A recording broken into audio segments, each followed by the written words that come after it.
오늘은 2022 KBO 시즌 리뷰 두 번째 순서로 두산 베어스의 올 시즌을 한번 짚어보려고 합니다. 일단 시즌 전에 두산 베어스에 대해서는 평가가 조금 갈렸습니다. 기본적으로 지난 시즌에 와일드카드에서부터 도장 깨기를 해가지고 한국 시리즈까지 올라갔던 팀이긴 한데, 계속해서 주축 선수들이 이탈을 하고 왕조를 잃었던 주요 선수들이 나이를 먹어가고 그러면서 이제는 진짜 힘들 거라는 말을 하는 분들이 많았습니다. 전력상 이제 두산이 상위권 싸움을 하기에는 굉장히 힘들 것이다, 잘 봐줘야 5강권이 되지 않겠느냐, 뭐 그런 이야기들이 굉장히 많았는데, 그럼에도 불구하고 두산은 항상 전력에 비해서 혹은 외부의 평가에 비해서 강한 모습을 보여줬기 때문에 올 시즌 또 혹시나 하는 기대감이 있었던 거는 사실입니다. 그런데 뭐 결론은 많은 분들이 아시다시피 올 시즌은 혹시나 하던 기대를 채워주지 못했고, 그럴 수밖에 없었던 게 두산이 2010년대 삼성에 이어서 왕조를 구축해 가면서 지금 7시즌 연속으로 한국 시리즈에 진출하고 있는 팀인데, 그 과정, 이 7시즌 연속으로 한국 시리즈에 올라가는 과정에서 이탈한 선수만 해도 김현수, 이원석, 민병헌, 양의지, 최주환, 오재일, 박건우, 이용찬, 이런 선수들이 다 FA로 나가고, 오재원, 유희관, 이현승 이런 선수들 은퇴를 하고 하면서, 이 선수들이 특히 야수들은 다 국대 경험이 있는 특급 선수들이잖아요. 오랜 시간에 걸쳐서 전력 누수가 워낙에 심했기 때문에 하수분 두산이 그래도 방법을 찾지 않겠느냐라는 말을 하기가 더 힘들어진 것이 사실이고, 이번 시즌이 또 의미가 있었던 거는 KBO 리그 역사에 남을 명장 김태형 감독이 2015년에 두산의 감독으로 부임해서 이번 시즌이 끝나고 계약이 만료되는 해였습니다. 김태형 감독이라는 사람은 팀 역사상 최고 명장이기도 하지만 두산 왕조라는 걸 상징하는 인물이었기 때문에 이 김태형 감독과 계속 갈 것이냐도 관심이 많이 모아졌고, 그러기 위해서는 이번 시즌 성적이 굉장히 중요했는데, 재임 7년 동안 단 한 번도 빼놓지 않고 한국 시리즈를 갔고 그중 3번을 우승했던 팀이 두산 베어스였으니까 그 왕조의 끝자락에서 두산이 어떻게 될 것인가를 보는 시즌이었다고 볼 수도 있겠죠. 그런데 많은 분들이 아시다시피 올 시즌 두산은 9위로 시즌을 마감하게 됩니다. 10위 하나하는 차이가 꽤 컸지만 그래도 5위권이랑 10경기 가까이 차이가 났기 때문에 두산으로서는 간만에 맛보는 실패한 시즌이었고, 창단 후 최다패 최저순위 기록을 갈아치웠고 8년 만에 가을 야구 실패, 또 오비 베어스에서 두산 베어스로 넘어온 이후 역대 최저 승률을 기록하면서 두산답지 않은 그런 시즌을 보냈다, 뭐 그렇게 볼 수가 있겠고, 이번 시즌을 돌아보면 작년 MVP였던 에이스 미란다가 부상으로 7과 3분의 2이닝을 던지고 교체됐기 때문에 외국인 에이스 없이 한 시즌을 보냈는데, 초반 한두 달 정도는 5할 승률을 유지하면서 또 5강권 언저리에서 계속 가을 야구 싸움을 하고 있었죠. 그런데 조금 터닝 포인트가 되는 상징적인 사건 하나가 일어나는데, 여러분들 많이 기억하시겠지만 5월 18일 날 SSG와의 경기였습니다. 이게 KBO 야구 역사에 남을 역대급 보헤드 플레이가 이때 나와서 많이 이슈가 됐었는데, 연장전 1-3 만루에서 조수행 선수가 좌익수 앞에 안타를 치죠. 끝내기 안타가 되는 거였는데, 이렇게 안타가 나오게 되면 3루 주자는 홈을 밟고 2루 주자는 3루를 밟고 1루 주자는 2루를 밟고 타자 주자는 1루를 밟아야 이제 상황이 종료가 되는 건데, 2루 주자와 1루 주자가 각각 3루와 2루를 밟지 않으면서 끝내기 안타가 됐어야 되던 게 더블 플레이로 이닝이 종료가 되고, 이 경기를 두산이 내주게 되면서 정말 묘하게 두산이 꺾이기 시작했고, 그렇게 하락세가 지속되다가 여름에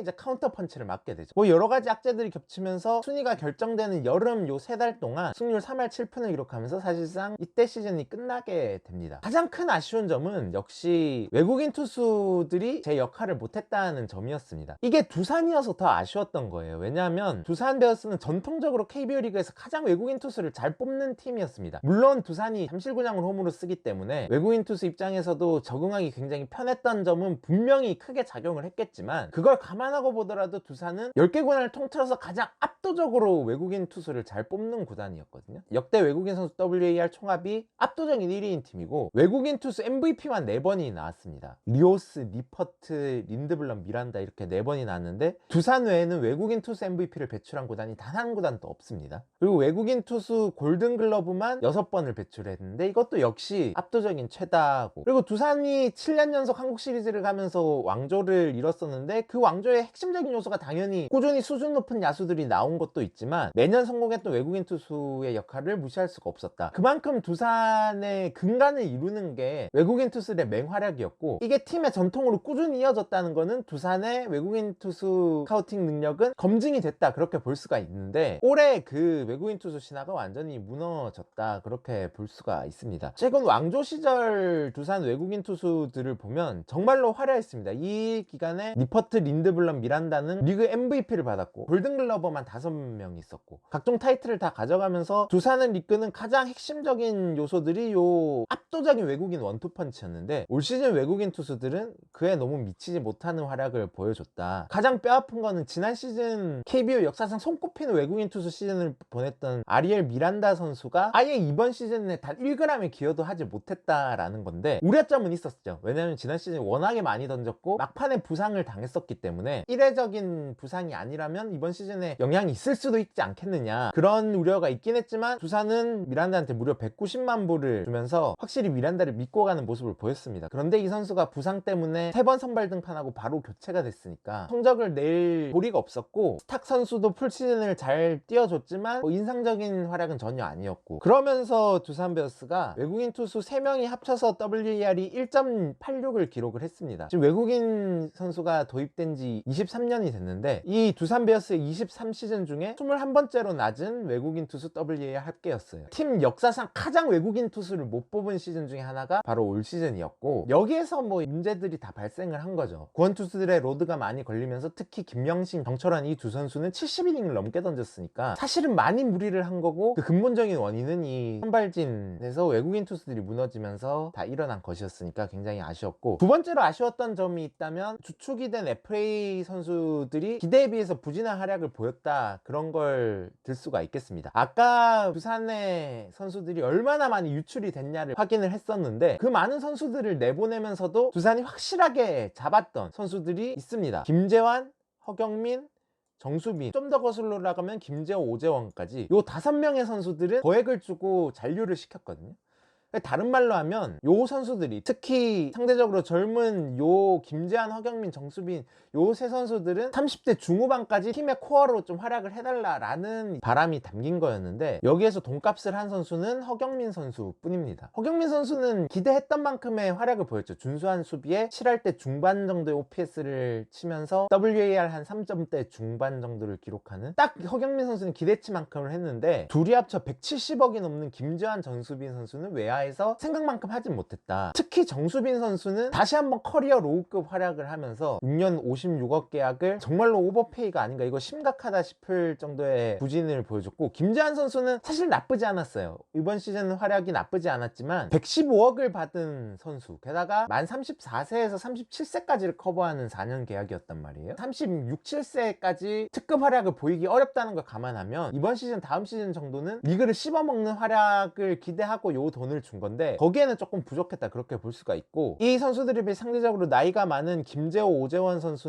사실상 기여도가 이제는 거의 없는 수준이 됐고, 오재원 선수는 이제 은퇴를 선언을 했죠. 팀의 기둥을 잡아주는 선수들이 조금 부족하다 보니까 확실히 좋은 성적을 거두기에는 무리가 있었고, 특히 김재환 선수 같은 경우는 두산이 가장 부진했던 8월에 같이 땅을 파고들면서 두산 베어스가 순위 꼬라박는데 일조한 측면이 있거든요. 물론 잘했지만 좀 더 잘해야 된다. 올 시즌이 약간 투고 시즌이었던 걸 감안하면 지금 이 정도의 성적도 결코 나쁜 게 아니고, 비율 성적이나 WAR이나 나쁘지 않지만 2016년 김재환이 풀타임을 뛰고 나서 이 선수는 항상 리그 최상위권의 타자였거든요. 근데 올 시즌 풀타임 이후에 최저 타율, 최저 WAR을 기록하면서 내리막길을 타는 모습을 보였다는 게 조금 걸리는데, 내년이 만 35세 시즌입니다. 115억을 받는 선수이기 때문에 이 선수가 조금 더 잘해주는 게 분명히 필요하다, 그런 생각이 들고, 물론 좋았던 점도 확실히 있죠. 투수진이 젊은 선수들로 빠르게 재편이 됐다는 점이 굉장히 눈에 띄었는데, 곽빈 선수, 정철원 선수가 확실히 자리를 잡으면서 마운드 중심 라인이 확실히 갖춰졌다. 원래 최원준 선수는 뭐 국가대표급 리그 에이스 선수였고, 그런데 거기에 곽빈 선수까지 토종 원투펀치가 정착을 했고, 정철원이라는 선수가 갑툭튀하면서 불펜 에이스로 중심을 잡아줄 수 있게 됐고, 이 세 선수가 확실히 코어를 지키고 있다 보니까 투수진은 향후 몇 년간은 기둥이 확실히 세워졌다, 그렇게 볼 수가 있겠고, 최원준 선수는 올 시즌 기대에 비해서는 살짝 부족하긴 했어요. 왜냐면 생각보다 피홈런이 조금 많아지면서 작년만 못한 활약이었습니다. 그런데 2년 연속 규정 이닝을 채웠고, 몇 번 말씀드렸지만 KBO 리그에는 선발 투수가 규정 이닝을 채운다는 것 자체가 리그에서 손꼽힐 만한 능력이고, 2년 연속 규정 이닝을 채운 선수는 KBO 리그 정체를 통틀어서 딱 5명 뿐입니다. 그 중에 한 명이 최원준 선수고, 요 5명 중에 2년간 평균 자책점 두 번째로 좋았던 선수가 최원준이니까 이제 누가 뭐래도 해도 상수로 놓고 생각할 수 있는 확실한 선발 투수로 자리 잡았다, 그렇게 볼 수가 있겠고, 어쩌면 올 시즌 두산의 가장 큰 발견은 곽빈 선수죠. 고교 때부터 재능이 있는 선수였었는데 제구가 워낙에 불안하니까 포텐셜에 비해서 자리를 못 잡고 있었는데, 올 시즌 후반기에 이 선수가 어마어마한 모습을 보여주면서 리그에서 가장 손꼽히는 젊은 선발 투수의 모습을 보여줬습니다. 전반기에는 확실히 볼넷이 많고 홈런도 많이 맞는 모습이었는데, 후반기에는 볼넷을 대폭 줄이면서 홈런도 적게 맞았다. 후반기 곽빈은 안우진을 빼놓고는 리그에서 가장 강력한 선발 투수였었죠. 그러면 어떻게 이렇게 후반기에 바뀔 수 있었냐, 이건 곽빈 선수가 직접 밝혔는데, 팔을 조금 내리면서 편하게 던질 수 있게 됐다. 원래 살짝 팔을 내려서 던지는 유형의 투수였는데 스피드를 좀 더 내기 위해서 억지로 팔을 올려서 던지다 보니까 제구가 안 돼서 힘들었던 부분이 많았고, 그걸 교정을 하면서 확실히 좋아진 모습을 보여줬기 때문에 내년 시즌 또 기대가 확실히 되고, 평균 구속이 147.6km로 탑급 스피드를 보여줬습니다. 1위는 뭐 당연히 안우진 선수였고, 그러니까 어떻게 보면 안우진과 함께 리그를 이끌어갈 국가대표 선발 투수로서도 자리를 잡을 수 있지 않을까, 곽빈 선수는 뭐 그렇게 생각을 하고, 또 한 명 두산의 이번 시즌의 발견을 뽑으라면 당연 정철환 선수죠. 이 선수도 곽빈 선수랑 동기입니다. 99년생이고 2차 2라운드로 뽑힌 선수인데 올 시즌 1군 무대에 처음으로 데뷔를 했던 신인 선수였습니다. 그 사이에 군 문제도 해결을 했기 때문에 20대 초반에 군필 불펜 투수가 올 시즌 데뷔해서 신인왕을 받았고, 역대 신인 데뷔 시즌 최다 홀드 신기록을 세우면서 화려하게 데뷔를 했는데, 이 선수도 곽빈 선수처럼 볼 빠르기가 있는 선수, 평균 구속이 150km 가까이를 던질 수 있는 선수니까 중심 불펜 투수로 자리를 잡을 수 있을 것 같고, 태완준, 곽빈, 토종 선발 원투펀치 확고하고, 정철원 선수 확실히 불펜에서 중심 잡아주고, 여기 뭐 홍건희,